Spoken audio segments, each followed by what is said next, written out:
আর আপনি যত পাপ করেন না কেন মায়ুস হবেন না, মন ছোট করবেন না।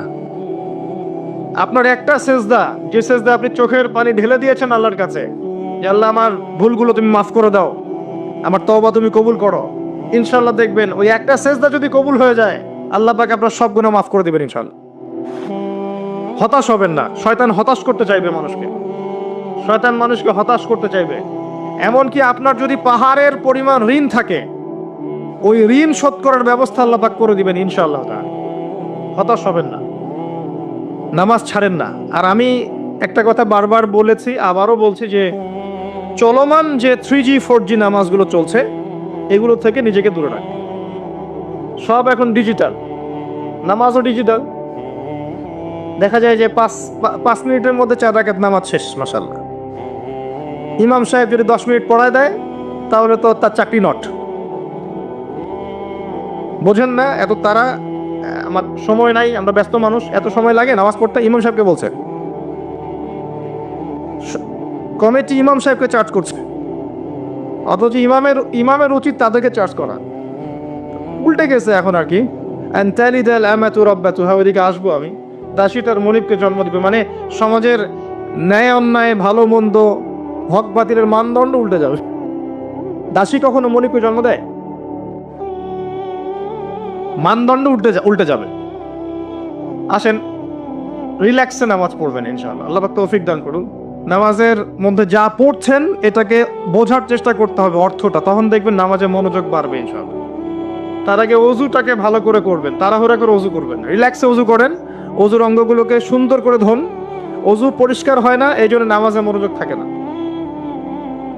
আর একটা বদ অভ্যাস আমারও আছে, আপনাদের সবারও আছে আমি জানি, অজুতে আমরা যে পরিমাণ পানি খরচ করি এই পরিমাণ পানি দিয়ে নবী সাল্লাল্লাহু আলাইহি ওয়াসাল্লাম গোসল করতেন। হ্যাঁ, আর আপনার মাথায় যত চুল আছে তার চেয়ে বেশি চুল ছিল নবী সাল্লাল্লাহু আলাইহি ওয়াসাল্লামের মাথায়।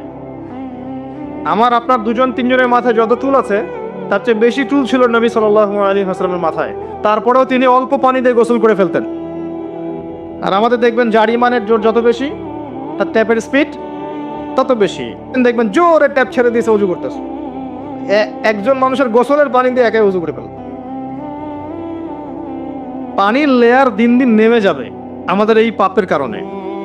কুল আরাআইতুম ইন আসবাহা মাউকুম গাওরা, সূরা মুলকের শেষ আয়াত পড়ে দেখেন। বলুন হে নবী, তোমরা যদি কখনো সকালে উঠে দেখো যে পানির স্তর সব নিচে নেমে গেছে, পানি নাই, ফামা ইয়াতিকুম বিমাইন মাইন, কোন সেই সত্তা আছে তোমাদেরকে পানি এনে দিবে, প্রবাহমান পানি? দিন দিন ঢাকা শহর সহ বড় বড় যে সিটিগুলো আছে এগুলোর পানির লেয়ার নিচে নেমে যাচ্ছে। আমাদের অপচয়ের কারণে এমন হচ্ছে। প্রচুর পানি আমরা অযুতে অপচয় করি। গোসল দেখবেন শাওয়ার নিচ্ছে, ওই যে আমাদের ডিজিটাল আজুজের বাথরুম যেগুলো আছে, পানি চোষা বাথরুম, মানে 10-20 বালতি পানি দিয়ে শাওয়ার নিয়ে নিবি। হ্যাঁ, আর মহিলা হলে তো কথাই নাই, আরো 10 বালতি এক্সট্রা লাগে। তো সমস্যা, অজু ঠিক করতে হবে, তারপরে সলাতে মনোযোগ বসবে ইনশাআল্লাহ। আল্লাহ পাক আমাদেরকে সলাত বুঝে আদায় করার তৌফিক দান করুন। মনোযোগ চলে যাবে, যাওয়া আসা করবে, মনোযোগ যাওয়া আসা করবেই, কিন্তু মনোযোগ ধরে রাখার চেষ্টা করতে হবে ইনশাআল্লাহ তাআলা। আল্লাহ পাক যদি ইহসান দান করেন মনোযোগ বাড়বে ইনশাআল্লাহ আযজা ওয়া জাল্লা। আরেকটা টিপস বলবো, সেটা হলো নামাজে সূরাগুলোর মধ্যে ভেরিয়েশন রাখতে হয়। যেমন প্রতিদিন যদি আপনি একই রকম সূরা পড়েন, আমি নিজেও দেখেছি যে আপনি প্রত্যেক ওয়াক্তেই যদি একই সূরা দিয়ে নামাজ পড়ে থাকেন দেখবেন মনোযোগটা তুলনামূলক কম পাচ্ছেন। তো এক এক রাকাতে যদি আপনি ভেরিয়েশন নিয়ে আসেন, সূরার মধ্যে ভেরিয়েশন বোঝেন তো, বৈচিত্র্য নিয়ে আসেন, আপনি দেখবেন মনোযোগ বাড়বে। এটা খেয়াল করে দেখেন। এবং তাসবিহ তাহলিল যেগুলো করছেন এগুলোর অর্থটার দিকে যদি ফোকাস করেন মনোযোগ কিছুটা হলেও বাড়বে। আরেকটা কাজ করলে মনোযোগ বাড়বে, প্রত্যেক সেজদায় দোয়া করতে পারলে। সেজদা করছেন, শুধু সুবহান রাব্বিয়াল আ'লা এতটুকু বলে উঠে যাবেন না, কমপক্ষে একটা দুটো দোয়া করেন সেজদায়, কারণ সেজদায় সবচেয়ে বেশি দোয়া কবুল হয়। আল্লাহ রাসূল সাল্লাল্লাহু আলাইহি ওয়াসাল্লাম বলেছেন, বান্দা সেজদায় আল্লাহর যত কাছে থাকে অন্য কোনোভাবে বান্দা এত কাছে আসতে পারবে না। এবং এখানে তোমরা বেশি বেশি দোয়া করো, নবী সাল্লাল্লাহু আলাইহি ওয়াসাল্লাম বেশি বেশি দোয়া করতে বলেছেন। দোয়ার জন্যে হুজুর ডেকে এত খাওয়ানোর দরকার নাই, নিজে দোয়া করা শিখেন, নিজে দোয়া করা শেখেন। নিজের বাবার জন্যে, মায়ের জন্যে, আপনার আত্মীয় স্বজনের জন্য, আপনার নিজের জন্য, আপনার স্ত্রী সন্তানের জন্য, সমাজের জন্য, উম্মার জন্য, দেশের জন্য আপনি দোয়া করতে শেখেন। আপনার একটা প্রয়োজন, এই প্রয়োজনটাকে আমি বুঝতে পারবো, ওই আবেগটাকে আমার আসবে। আপনার যেটা প্রয়োজন, আপনার আবেগ আপনার আসবে। আপনার সন্তান অসুস্থ, আমি কি বুঝবো সেই ফিলিংসটা কেমন? আপনি বুঝবেন সেই ফিলিংসটা কেমন। অতএব নিজে আল্লাহর সাথে সম্পর্ক করেন। আর আপনি নিজেকে এত ছোট কেন মনে করছেন? আপনিও আল্লাহর সেই বান্দা, যে বান্দা আমি, যে বান্দা আর 10 জন মানুষ। আল্লাহ পাক আপনাকেও ভালোবাসেন, আল্লাহ পাক অবশ্যই আপনাকে ভালোবাসেন। জীবনের দীর্ঘ সময় পর্যন্ত আপনি আল্লাহকে ডাকেন নাই, আল্লাহ আপনাকে ফেলে দেয় নাই। আল্লাহ আপনাকে খাওয়ান, এখনো পড়ান, বাঁচিয়ে রেখেছেন, আল্লাহ নিয়ামত দিয়েছেন। আল্লাহ আপনাকে ভালো না বাসলে এমনি করেন? আল্লাহ পাক অপেক্ষা করছেন কবে খালি আপনি আসবেন আল্লাহর কাছে, এসে বলবেন আস্তাগফিরুল্লাহ ওয়া আতুবু ইলাইহি। আল্লাহ পাক অপেক্ষা করে বসে আছেন আপনার জন্য। আপনি কোথায় যাচ্ছেন? ফাইনা তাযহাবুন। আল্লাহ পাক বলেছেন ফাইনা তাযহাবুন, কোথায় যাচ্ছ তোমরা? কোথায় যাচ্ছেন? টাকার পিছনে, বাড়ি গাড়ি, স্ট্যাটাস, স্ত্রী সন্তান, ভোগ বিলাসের পিছনে? আল্লাহ অপেক্ষা করছেন আপনার জন্য।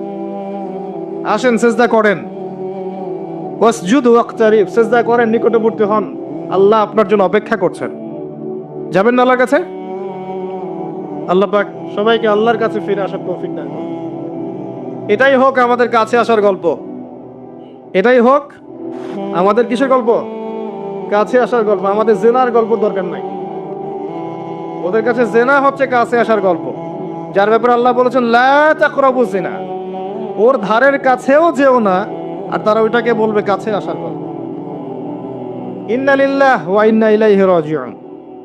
আল্লাহ পাক আমাদের যুবক যুবতীদেরকে হেদায়েত দান করুন, পিতা মাতাদেরকে পরিবারে অনুশাসন বজায় রাখার তৌফিক দান করুন। আমাদের এই কাজগুলোর প্রতিফল কিন্তু আমাদেরকে ভোগ করতে হবে। আমাদের মেয়েদের, আমাদের ছেলেদের, তাদেরকে আমরা কিভাবে বড় করছি এটার হিসেব কিন্তু আমাদেরকে চুকিয়ে দিতেই হবে। পিতামাতাদেরকে বলবো সচেতন হয়ে যান। আল্লাহ পাক তৌফিক এনায়েত করুন, আমিন। আর যারা ওই পথে চলে গেছেন তাদের উদ্দেশ্যে একটা কথা বলবো, সেটা হচ্ছে যে এটা একটা মোহ, একটা ভ্রম। বাস্তবতা হচ্ছে যে আপনাকে প্রতিশ্রুতি দিচ্ছে সে আপনাকে অনেক ভালোবাসে, আদতে সে আপনাকে ভালোবাসে না। আদতে সে আপনার অবস্থানকে ভালোবাসে। আপনি আজ হোক আর কাল হোক এটা বুঝতে পারবেন যে সে আপনাকে ভালোবাসে না, আপনার অবস্থানকে ভালোবাসে। আপনার অবস্থান যদি ভালো থাকে সে আপনাকে ভালোবাসবে, অবস্থান ভালো না থাকলে ভালোবাসবে না। একইভাবে আপনি একটা মেয়ের কাছে যে ভোগবিলাস চাচ্ছেন, একটা ছেলে একটা গায়রে মারা মেয়ের সাথে ফ্রি মিক্সিং করলে তার একটাই উদ্দেশ্য থাকে, সেই মেয়েটাকে ভোগ করা। সুযোগ পেলেই সে মেয়েটাকে ভোগ করে ফেলবে। একইভাবে এই মেয়েও দেখবেন আপনার যতটুকু সামর্থ্য আছে, অর্থবিত্ত যা যা আছে, এটাকে সে ইউজ করার চেষ্টা করছে তার স্বার্থে। বাস্তবিক অর্থে দুজন দুজনকে ভালোবাসে না মোটেই, দুজন দুজনের স্বার্থকে ভালোবাসে। ভালোবাসা আল্লাহর পক্ষ থেকে আসে। কখন আসবে? যখন আপনি হালালের উপর থাকবেন, যখন আপনি বিয়ে করবেন হালালভাবে। অচেনা একটা মেয়ের প্রতি দেখবেন আল্লাহ পাক এমন ডিভাইন একটা লাভ দিয়ে দিবেন, ওয়াজআলা বাইনাকুম মাওয়াদ্দাতা ওয়া রাহমা। আল্লাহ পাক তার পক্ষ থেকে উভয়ের মাঝখানে হৃদ্যতা, ভালোবাসা, মহব্বত দান করবেন। বলুন সুবহানাল্লাহ। এটা ডিভাইন, আল্লাহর পক্ষ থেকে আসবে, ঐশ্বরিক। আর বাকিটা হচ্ছে ঐশাচিক, শয়তানি, প্রবৃত্তির দাসত্ব, ভোগবাদী। এগুলো খেয়াল রাখবেন। এতে করে যা হবে, আপনি একবার আপনার ইজ্জত হারায় ফেললে কখনো ফিরে পাবেন না। অদ্ভুত বিষয়, মানে এই বিষয়গুলোকে আমরা কিছু মনেই করি না। এখন আমরা কিন্তু কিছু মনেই করি না, মনে করি এটা একটা মানে সোশ্যাল কালচার। গার্লফ্রেন্ড বয়ফ্রেন্ড থাকবে, এটা সোশ্যাল কালচার। এভাবে যে কত ছেলে কত মেয়ে, লক্ষ লক্ষ কোটি কোটি নিত্যদিন জেনা করছে, আল্লাহ ভালো জানে। আল্লাহ পাক আমাদের যুব সমাজকে হেদায়েত করুন, আমিন। আর যে প্রশান্তির জন্য আপনি তার কাছে যাচ্ছেন সেটা তার কাছে নাই। প্রশান্তি আছে কোরআনের কাছে, প্রশান্তি আছে নবীর সুন্নায়, প্রশান্তি আছে আল্লাহর জন্য সেজদায়। তার আল্লাহর জন্য আল্লাহকে স্মরণ করে আপনি কাঁদবেন, প্রশান্তি পাবেন। আল্লাহর জন্য কিছু কাজ করবেন, তার দিনের কোনো খেদমত করবেন, প্রশান্তি পাবেন। আল্লাহর কোরআনের 10টা আয়াত মুখস্থ করেন, মনে এমন শান্তি আসবে যেটা আপনি কোথাও পাবেন না। আমি চ্যালেঞ্জ করে বলছি আপনাকে, আপনি আল্লাহর কিতাবের আজকে গিয়ে 5টা আয়াত মুখস্থ করেন, অর্থটা পড়বেন, কয়েকবার চর্চা করেন, মানুষকে শোনান, আপনি মনে এমন একটা প্রশান্তি পাবেন যেটা পৃথিবীর কোনো জায়গায় পাবেন না। এখানে প্রশান্তি এত এত বেশি মাত্রা আসবে, যার খবর যদি ওই পশ্চিমারা জানতো তাহলে আমার কলিজায় বোম মেরে উড়িয়ে দিত। কথা বুঝতে পারেন নাই? আল্লাহর পথে চললে যে প্রশান্তিটা পাওয়া যায়, এর খবর যদি ইসলামের শত্রুরা জানতো তাহলে মুসলিমদের কলিজায় পারমাণবিক বোমা মারত। তারা জানে না কি প্রশান্তি এখানে পাওয়া যায়। আপনি যে প্রশান্তির জন্য এখানে যাচ্ছেন এটা ওখানে নাই। কোরআনের কাছে আছে, সেজদায় আছে, নামাজে আছে, তাহাজ্জুদে আছে, আল্লাহর জিকিরে আছে। আর নেককার স্ত্রীর কাছে আপনি প্রশান্তি পাবেন। এটা আল্লাহ আপনাকে গিফট দিয়েছেন। আদম আলাইহিস সালামকে আল্লাহ পাক দিয়েছেন না? তার একাকী বোধ হচ্ছিল জান্নাতে, আল্লাহ পাক সঙ্গিনী সৃষ্টি করেছেন। এখানে আপনি প্রশান্তি পাবেন, বাকিগুলো প্রশান্তির উৎস নয়। পরে দেখা যাবে ওখানে ছাকা খেয়েছে, খেয়ে তারপরে মাদক সেবন করবে, তারপরে মিউজিকের কাছে যাবে, তারপরে দেখবেন যে পতিতালয়ে যাচ্ছে, তারপরে হয়তো গুন্ডামি করবে, জীবনটা উচ্ছৃঙ্খল হয়ে গেল। কেউ কেউ আত্মহত্যাও করবে, কারণ হচ্ছে ওই যে শুরুতে একটা মেয়ের সাথে প্রেম করে ছাকা খেয়েছে, ওখানে প্রশান্তি খুঁজেছে, শয়তানেদেরকে নিয়ে খেলেছে, একবারে দুজনের জীবন নষ্ট করে ফেলে দিল। আদতে কি হলো? মুসলিম উম্মাহ থেকে 2টা নক্ষত্র ঝরে গেল। হয়তো ওই যুবককে দিয়ে দিনের কোনো খেদমত হতো, এখন আর হলো না। হয়তো ওই যুবক তার যৌবনকালটা ইবাদত করে কাটাতে পারতো, আরো সে ছায়া পেত, আর পেল না। শয়তান সাকসিড, শয়তান জিতে গেল। এই হচ্ছে বাস্তবতা। বাস্তবতা বোঝেন, আল্লাহর কাছে ফিরে আসেন, আল্লাহ আপনার অপেক্ষা করছেন। আসবেন না আল্লাহর কাছে? এটাই হোক আল্লাহর কাছে আমাদের কাছে আসার গল্প। আল্লাহ পাক আমাদেরকে তৌফিক দান করুন, আল্লাহুম্মা আমিন। তো সুন্নতের কথা বলতে গিয়ে আসলাম। নবী সাল্লাল্লাহু আলাইহি ওয়াসাল্লামের সুন্নাহ আমরা যেন আমাদের সামগ্রিক জীবনে পালন করার চেষ্টা করি। আল্লাহ পাক চেষ্টাটা যেন কবুল করেন, আমিন। এরপরে আছে সালাতের কথা, তারপরে আছে আপনার যাকাতের কথা। নিসাব পরিমাণ সম্পত্তি হয়ে গেলেই যাকাত দিতে হবে। এটা নফল কিছু নয়, ফরজ জিনিস। যদি আপনি সামর্থ্যবানদের যাকাতগুলো কালেক্ট করতে পারতেন, কেউ যদি পারতো, দেখতেন এই যাকাতের অর্থগুলো দিয়ে এত এত মানে বিগ বিগ প্রজেক্ট করা যেত যেটা আপনি কল্পনা করতে পারবেন। এটা কিন্তু নফল কিছু নয়, দিতেই হবে, বাধ্যতামূলক। যাকাত আল্লাহ পাক এই জন্য ফরজ করেছেন যাতে করে সমাজের মধ্যে ধনী এবং গরিবের সাম্য বজায় থাকে। এটা গরিবের হক। যাদের উপর যাকাত ফরজ হয়েছে তারপরেও যাকাত দিচ্ছে না, এদের সম্পত্তিগুলোকে আল্লাহ পাক কিয়ামতের দিন গলাবেন, মানে ধাতুতে পরিণত করে গলাবেন, গলিয়ে কপালে, গালে, পিঠে, চেহারায় লেপটে দিবেন। বলেন নাউজুবিল্লাহ। সূরা তাওবা পড়ে দেখেন, সূরা তাওবার মধ্যে এটা আছে। সম্পত্তি গলানো হবে, গলে একটা সোনা, তামা, ব্রোঞ্জ এগুলো গলালে কেমন হবে? এগুলো উত্তপ্ত করে যদি গায়ে লাগিয়ে দেওয়া হয় কেমন শাস্তি হবে? বলা হবে এটাই সেই তোমার সম্পদ যা তুমি সঞ্চয় করেছিলে, আজকে এটা আযাব ভোগ করো। নাউজুবিল্লাহ। এটা সমাজের সাম্য বজায় রাখে, গরিব আর ধনীর মধ্যে একটা ব্যালেন্স বজায় রাখে। এটা গরিবের হক। যখন আমরা যাকাত দিব না, গরিব মানুষের মাথাপিছু যে মানটা আছে জীবনযাত্রা, এটা আরো কমে যাবে। এটাতে শুধুমাত্র একটা রাষ্ট্রের উপকার হয় না, ব্যক্তি পর্যায়ে উপকার হয়। যখন ব্যক্তি পর্যায়ে যাকাত চলে যাবে সবার হাতে হাতে, দেখবেন আজকে যে খেতে পারছে না সে কালকে দুবেলা খেতে পারবে ইনশাআল্লাহ। আর অনেক মুসলিম আছি আমরা যারা সালাত পড়ি, যাকাত দেই না, আছি না? যাকাতকে আমরা ফরজই মনে করি না। যদি বলা হয় ইসলামের 5টা পিলার বলেন, বলবে কালিমা, নামাজ, রোজা, হজ, যাকাত। যাকাত সবচেয়ে শেষে, তাই না? যাকাতকে পাঠাইছে সবচেয়ে শেষে, অথচ আল্লাহ বলেছেন কালিমা, তারপরে সালাত, তারপরে যাকাত, তারপরে সাওম, তারপরে হজ। যাকাতকে গুরুত্ব দিন, এটা ইসলামিক অর্থনীতির মূল ভিত্তি। যাকাতের উপরে আল্লামা তাকি উসমানী শাইখের একটা বই আছে, এই বইটা পড়তে পারেন, অত্যন্ত চমৎকার।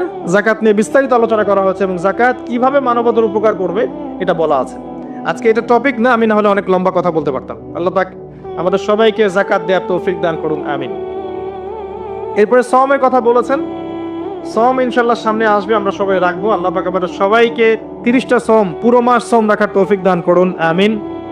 এবং সওমটা শুধু না খেয়ে থাকার, পিপাসার্থ থাকার নাম নয়, বরং আল্লাহ পাকের যাবতীয় নিষেধ ছেড়ে দেওয়ার নাম কিন্তু সওম।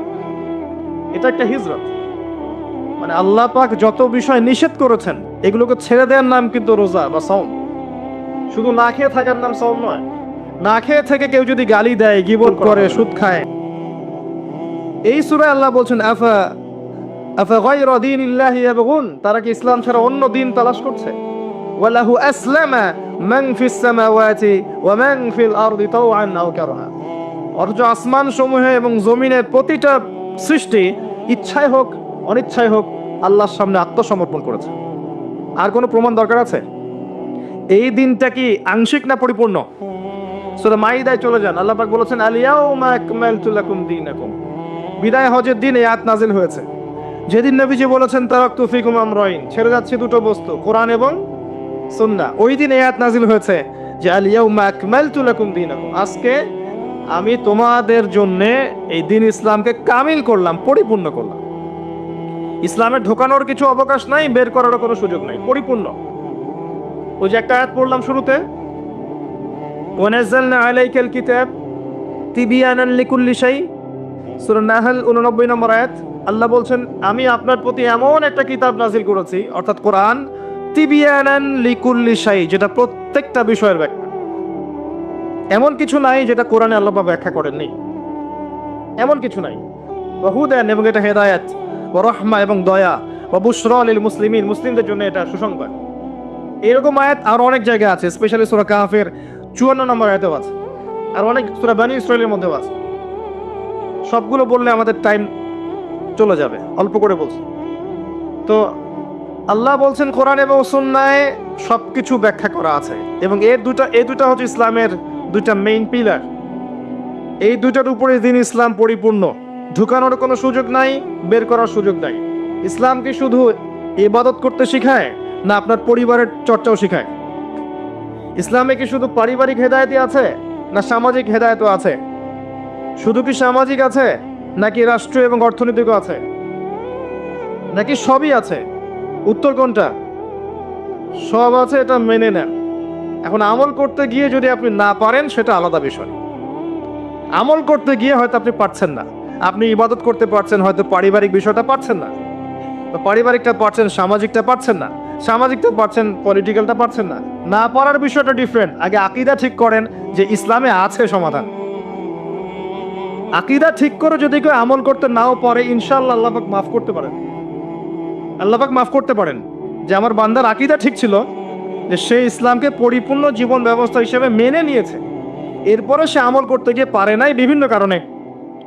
হতেই পারে, সবসময় একরকম সিচুয়েশন থাকে না, তাই না?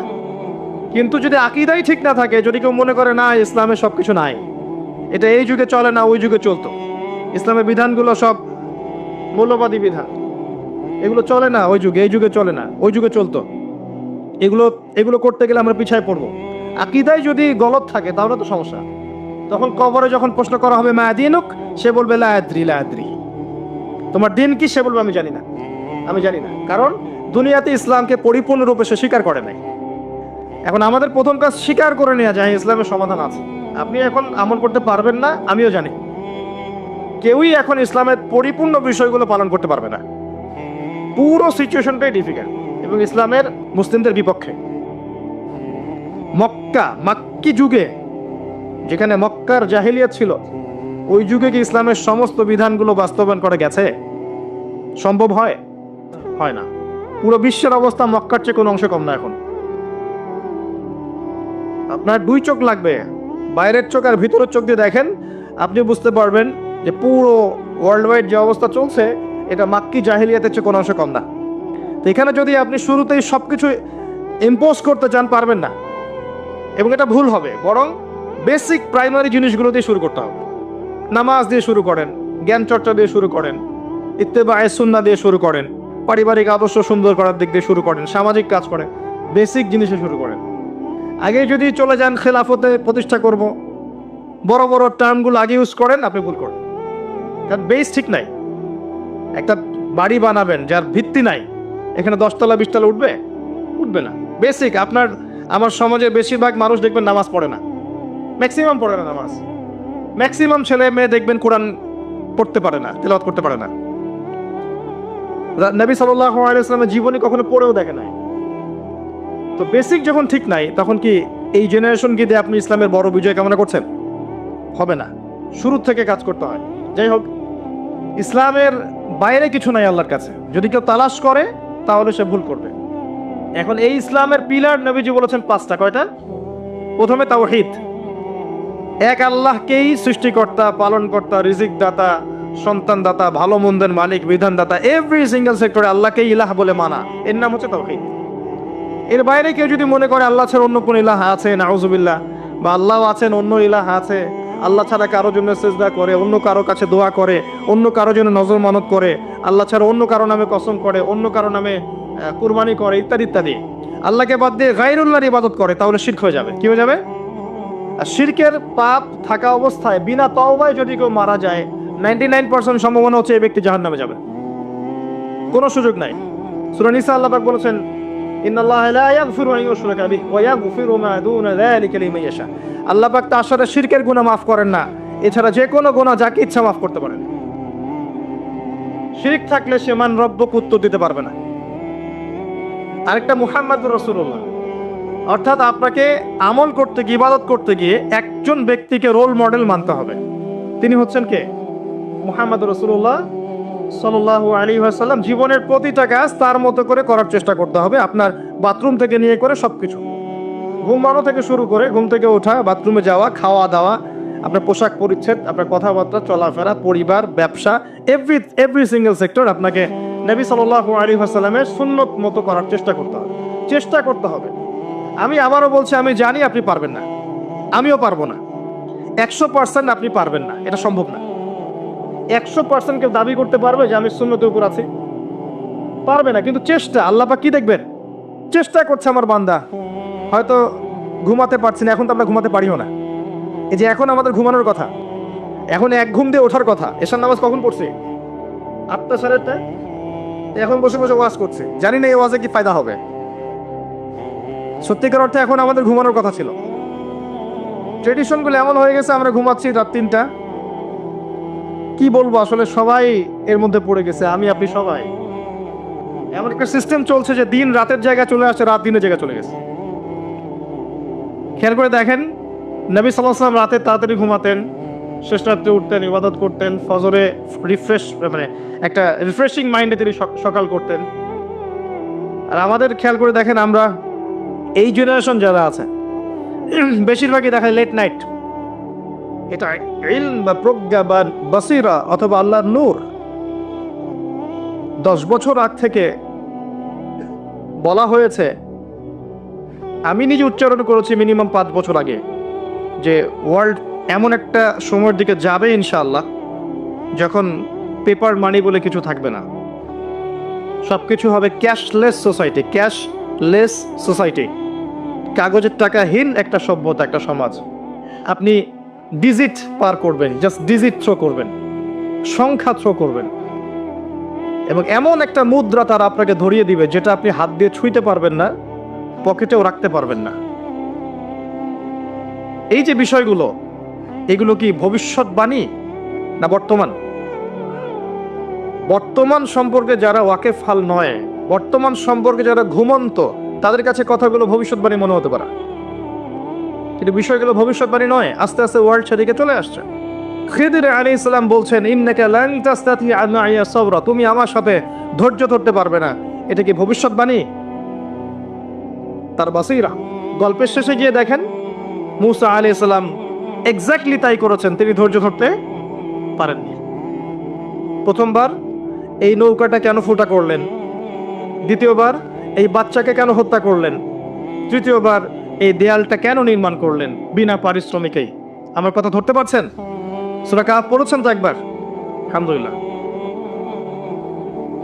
তো মুসা আলাইহিস সালাম প্রশ্ন করেই যাচ্ছেন, খিদর আলাইহিস সালাম 3 নম্বর প্রশ্নের পরে বললেন, হাদা ফিরাকু বাইনি ওয়া বাইনিক, তোমার আর আমার এখানেই পার্থক্য, এখানেই বিচ্ছেদ, তোমার সাথে পথ চলা আমার আর হলো না।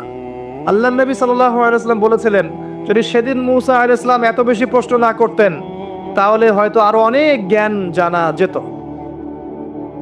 সুবহানাল্লাহ। এরপর তিনি উত্তর দিলেন, আমি এমনি এমনি নৌকা ফুটা করি নাই। নৌকা যদি ফুটা না করতাম, তাহলে এই ত্রুটি মুক্ত নৌকাটাকে জলদস্যুরা নিয়ে চলে যেত। যদি বাচ্চাকে হত্যা না করতাম এই বাচ্চা বড় হয়ে বড় কাফের হতো এবং নিজে কুফরি করত, ওর পিতামাতাকেও কাফের বানাতো। আমাদের এখনকার এই যে এথিস্ট প্রজন্মের মতো, এখনকার নাস্তিক জেনারেশনের মতো, নিজেও কাফের হচ্ছে আর জনগণকেও কাফের বানাচ্ছে। এদেরকে যদি খিদির আলাইহিস সালাম পেতেন, বাল্য বয়সে হত্যা করতেন। সিম্পল। কারণ তিনি হত্যা করেছেন এমন একজন বালককে যে বড় হয়ে কাফের হতো, আল্লাহ তাকে জানিয়েছিলেন, এবং নিজে তো হতোই, অন্য মানুষদেরকেও করত, পিতা মাতাকেও করত। আর দেয়ালটা নির্মাণ করেছে এই কারণে, ওই দেয়ালের নিচে 2 জন ইয়েতিম বাচ্চার সম্পত্তি আছে যাদের পিতামাতা সলেহ ছিল, সৎ ছিল। পিতামাতা সৎ হলে সন্তানদের ভবিষ্যতের দায়িত্ব আল্লাহ নিজে নিয়ে নেন। এই পিতামাতা কিন্তু বেঁচে নাই, সন্তান ছোট, পিতামাতা সৎ ছিলেন, আল্লাহ খিদির আলাইহিস সালামকে পাঠিয়ে তাদের নিরাপত্তার ব্যবস্থা করলেন। খেয়াল করেছেন? আপনি আমি যদি সৎ হই, আপনার আমার সন্তানকে নিয়ে এত টেনশন করার কিছু নাই। তাদের ভবিষ্যতের দায়িত্ব কে নেবেন? আল্লাহ নিয়ে নেবেন ইনশাআল্লাহ। ওই যে জাফর ইবনে আবি তালিব রাদিয়াল্লাহু আনহু মুতার যুদ্ধে শহীদ হয়েছিলেন, তখন তার বাচ্চারা ছোট ছোট ছিলেন। নবী সাল্লাল্লাহু আলাইহি ওয়াসাল্লাম জড়িয়ে ধরে, এই বাচ্চাদেরকে জড়িয়ে ধরে কেঁদেছেন অঝোর নয়নে। তিনি একজন মানুষ ছিলেন, আর এটা আল্লাহর রহমত যে তিনি কেঁদেছেন কষ্টে। তাকে আল্লাহ দেখিয়েছেন এই যে মুতার যুদ্ধ, যেখানে মাত্র 3000 মুসলিম সৈন্য আর 2 লক্ষ রোমান সৈন্য। যুদ্ধ কি সম্ভব? এরপরেও মাত্র 12 জন সাহাবী শাহাদাত বরণ করেছেন এই যুদ্ধে। 3000-এর মধ্যে মাত্র 12 জন, তার মধ্যে 3 জন সেনাপতি, একজন যায়েদ ইবনে হারেসা, নাম মুখস্থ রাখবেন।